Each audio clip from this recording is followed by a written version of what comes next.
Europe 1, 7h43. Il a grandi dans la misère, entre la DAS, une cabane en bois et une mère alcoolique. Il est aujourd'hui PDG d'Areva Med, une filiale d'Areva qui lutte contre le cancer. Patrick Bourdet raconte son incroyable parcours dans un livre « Rien n'est joué d'avance ». Il est votre invité, Jean-Philippe, pour l'interview vérité d'Europe 1. Bonjour Patrick Bourdet. Bonjour. Franchement, si j'étais scénariste et que j'allais voir un producteur de film avec votre histoire, je pense qu'il me répondrait « T'es bien gentil, mais personne ne va y croire ». On va reprendre, bien sûr, une à une toutes les étapes de votre vie. Déjà, je voudrais savoir, est-ce que le gamin que vous étiez, quand il était au fond du fond, il espérait une minute qu'il allait devenir un grand PDG plus tard? Oui, alors, je ne suis pas un grand PDG. Il faut remettre les choses dans leur contexte. Un bon mètre 80. Voilà. Mais non, sûrement pas, évidemment pas. Mais en tout cas, la volonté de ne pas rester à l'endroit où j'étais arrivé, certainement. On va essayer de faire sobre. Vous avez 4 ans quand votre père se suicide. Votre mère est alcoolique. Vous êtes placé alors à la DAS avec votre frère et votre sœur. Quelques années plus tard, votre mère vous récupère. Et là, vous allez vivre un vrai cauchemar dans une cabane en pleine forêt. C'est assez hallucinant quand on lit ça dans le livre. Qu'est-ce qui se passe à ce moment-là? Eh bien, c'est pourtant la réalité parce que à ce moment-là, il y avait évidemment une immense pauvreté et cette cabane nous permettait de vivre finalement dans un endroit où on ne payait pas de loyer. Donc, c'était évidemment... Mais il n'y a rien dans cette cabane. Il n'y a pas d'eau, il n'y a pas d'électricité. Non, il y a 3 km jusqu'à la lisière du bois et puis 3 km ensuite pour rejoindre l'école. Donc, il y a effectivement 6 km à pied pour aller à l'école le matin. Ça fait 12 km aller-retour par jour pour aller à l'école, à pied. C'est ça, oui. Et il y a des adultes dans cette cabane? Il y a des adultes, oui. Et ça se passe comment? Il y a des adultes qui souffrent à l'évidence énormément, qui sont malades, on peut le dire comme ça.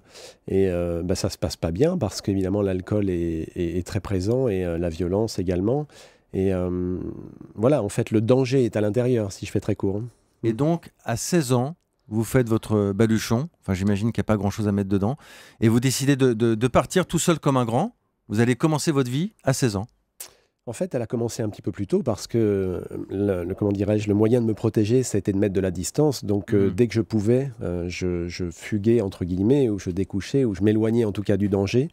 Et donc, effectivement, de manière définitive, je m'en suis éloigné à l'âge de 16 ans. Et quand on n'a rien, qu'on est un gamin et qu'on essaie de se lancer dans la vie, on fait comment? On commence par plein de petits boulots?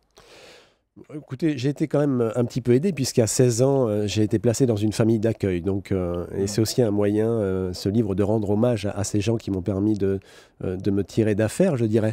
Un tribunal pour enfants m'a placé dans une famille d'accueil à La Teste, dans le sud-ouest. Et puis, j'ai vécu pratiquement une année, pas tout à fait, mais pratiquement une année, dans un endroit où je me sentais aimé, ou en tout cas, je me sentais en sécurité. Et à partir de là, j'ai pu commencer à grandir. Et effectivement, à 17 ans, je me suis installé dans un appartement. J'ai commencé à travailler en Normandie. Et j'étais effectivement balayeur à l'Arsenal de Cherbourg. Vous enchaînez tous les petits boulots. Vous êtes un parfait autodidacte. Ah non, monsieur. J'avais un CAP de mécanicien auto. C'est vrai, j'avais oublié.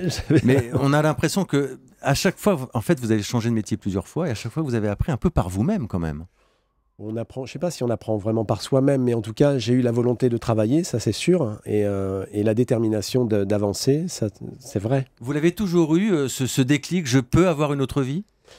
Je me suis toujours dit que je pouvais espérer plus, oui. Oui, je me suis toujours dit ça, et j'étais déterminé à cheminer, à avancer, pour le coup, oui.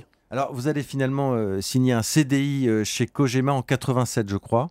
Oui, 88, oui, c'est ça. Voilà, donc Cogema qui fait aujourd'hui partie d'Areva. Et vous allez continuer comme ça à monter. Mais il y a écrit quoi sur votre CV aujourd'hui?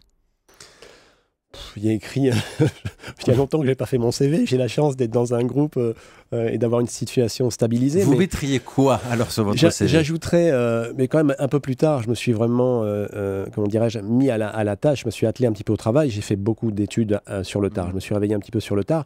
Et en fait, c'est pour sortir de la précarité que j'ai vraiment commencé à étudier.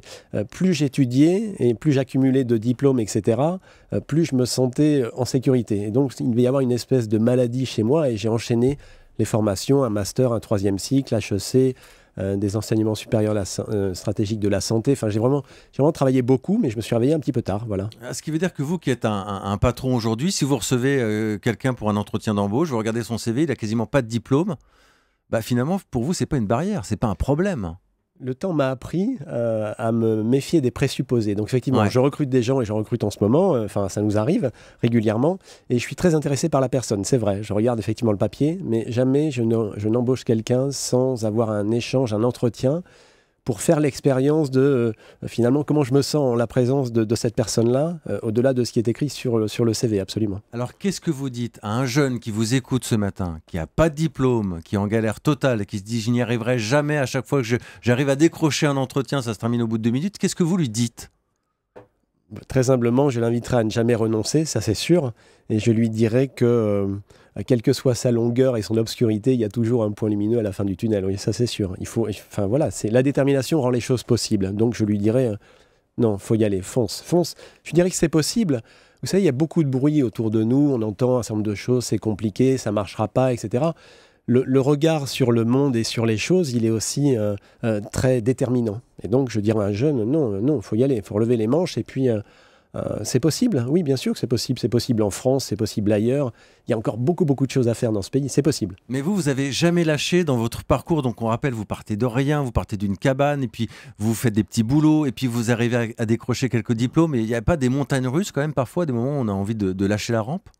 Il y a des moments plus jeunes, oui, bien sûr, où c'est très compliqué, où le doute est là, bien sûr. Et il m'arrive encore de douter, évidemment, mais petit à petit, la confiance évolue, tout le temps à nous faire croire qu'on ne maîtrise rien de nous-mêmes, et tout le temps à nous faire croire qu'il faut aller vite, etc., etc. La réalité, c'est que non, on a entre les mains tous des atouts, et que si jamais on est déterminé, on peut franchement réussir des choses. Et puis après, il y a la chance, et j'ai eu la chance de rencontrer des gens. J'ai eu la chance aussi d'être reconnu. Des gens m'ont fait confiance. J'ai eu la chance de rencontrer Guillaume Debré qui m'a fait transformer mon récit, mon témoignage. Qui vous a aidé à écrire ce livre. Voilà, je l'avais écrit avant, mais c'était pas un livre. Et Guillaume m'a énormément aidé par sa finesse et l'intelligence de ses questions qui remettaient en humeur le passé. Donc il y a aussi ça, il y a la chance. Et la chance, c'est peut-être aussi une question de sensibilité. C'est-à-dire que on voit les choses passer, les événements. Et puis parfois, on ne fait pas attention et ça passe. Mais bon, voilà, j'étais peut-être un peu sensible. Il y a beaucoup de gens de votre entourage ou à votre travail, j'imagine, qui vont découvrir votre enfance à travers ce livre. Vous pensez que leur regard va changer ? Je me suis posé cette question-là, évidemment. Je me suis beaucoup interrogé sur le sujet. Et finalement, j'ai été égoïste, entre guillemets. Je me suis dit, plus je vais me montrer dans ma plus grande vérité, et plus je me sentirai libre. Et ça a été un vrai sujet pour moi. Donc maintenant, ça relève presque de l'alignement, je dirais, de la cohérence, peut-être. Et voilà, donc je suis, voilà, c'est moi, voilà mon histoire. Et je ne pense pas qu'on puisse me reprocher de me montrer dans ma plus grande vérité. Alors vous, qui avez notamment vécu aux États-Unis, qui avez côtoyé Bill Clinton, qui participait à des dîners avec Barack Obama... Oui. Là, vous poussez, cher monsieur, vous poussez. Non, il y a quand même quelques name dropping, comme on dit, puisqu'on parle beaucoup anglais dans cette matinale. Il y a quelques noms quand même qui circulent dans les livres qui sont assez impressionnants. Le môme qui venait de la forêt, ça doit quand même l'impressionner, non ? Bien sûr, enfin moins maintenant entre guillemets, puisqu'effectivement j'ai évolué et les choses se sont produites tranquillement et avec le temps. Donc j'ai eu le temps de me préparer à un certain nombre de choses et puis j'ai beaucoup travaillé sur moi, Donc oui, je découvre le monde et je me nourris comme ça et tout me réjouit. Je vois le bien partout en fait. Est-ce que vous êtes retourné depuis dans cette cabane où vous avez vécu ? J'y suis retourné en 2010, donc je dirais presque une trentaine d'années plus tard, avec Guillaume, absolument. Et la cabane était abandonnée, et ça a été un moment extrêmement dur, extrêmement intense émotionnellement, bien sûr. Ça a été un moment très très dur. Et quel chemin parcouru depuis ? Rien n'est joué d'avance, c'est le titre de votre livre aux éditions Fayard.